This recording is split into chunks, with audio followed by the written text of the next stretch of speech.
महानगरपालिकेने नुकतीच STP आणि डम्पिंग ग्राउंडचं रिझर्वेशन आचोळ्याहून हटवून गासला टाकण्याचं जी अधिसूचना जारी केली, त्या बाबतीमध्ये मला अनेक नागरिकांच्या तक्रारी आल्या. 28 फेब्रुवारी रोजी मला सकाळी याबाबत बातमी कळली की अशा प्रकारची अधिसूचना 20 जानेवारीला जारी केलेली आहे, पण त्या संदर्भामध्ये कुठचीही जाहिरात महानगरपालिकेने केली नाही. त्याबद्दलची कोणतीही सूचना नागरिकांमध्ये नाही आणि त्यामध्ये नागरिकांमध्ये प्रचंड असंतोष पसरत होता. ह्याची दखल घेऊन 28 फेब्रुवारीलाच मी तात्काळ विधानसभेमध्ये अधिवेशन सुरू होत आहे त्याच्या पूर्वतयारीच्या बैठकीमध्ये असतानाच एक पत्र लिहिलं आणि तीव्र आक्षेप महानगरपालिकेकडे नोंदवला आणि ते महानगरपालिकेकडे पत्र पाठवलं आयुक्तांसाठी. आणि त्यानंतर 3 मार्च रोजी मी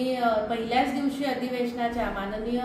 मुख्यमंत्री देवेंद्रजी फडणवीस यांची भेट घेतली आणि त्यांच्या लक्षामध्ये हा विषय आणून दिला की ज्या गोष्टीसाठी आचोळ्यामधल्या 41 बिल्डिंग तोडल्या गेल्या की STP आणि डम्पिंग ग्राउंडचं रिझर्वेशन त्या जागी आहे आणि ती जागा महानगरपालिकेला डम्पिंग ग्राउंड आणि STPसाठी आवश्यक आहे, अशा प्रकारचं ॲफिडेव्हिट महानगरपालिकेने हायकोर्टामध्ये केलं आणि त्याची दखल घेऊन हायकोर्टाने त्या बिल्डिंग निष्कासित करण्याचा आदेश दिला. मात्र ते बिल्डिंग पाडल्यानंतर महानगरपालिकेने हे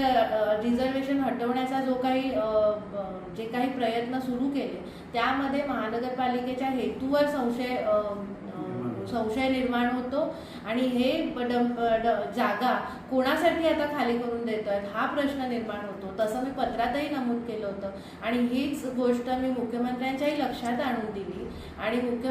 माननीय मुख्यमंत्री देवेंद्रजी यांनी याची त्वरित दखल घेऊन त्यांनी तिथेच मला सांगितलं की हे अन्यायकारक आहे, हे असं होऊ देणार नाही. त्यांनी तिथे पत्रावर रिमार्क दिले आणि तशा सूचना त्यांनी ताबडतोब महानगरपालिकेला केल्या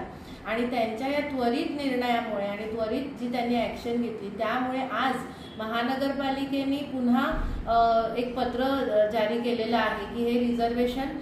जे काही पत्र जारी केलं होतं ते रद्द करण्यात येत आहे. त्यामुळे मी कर्तव्यदक्ष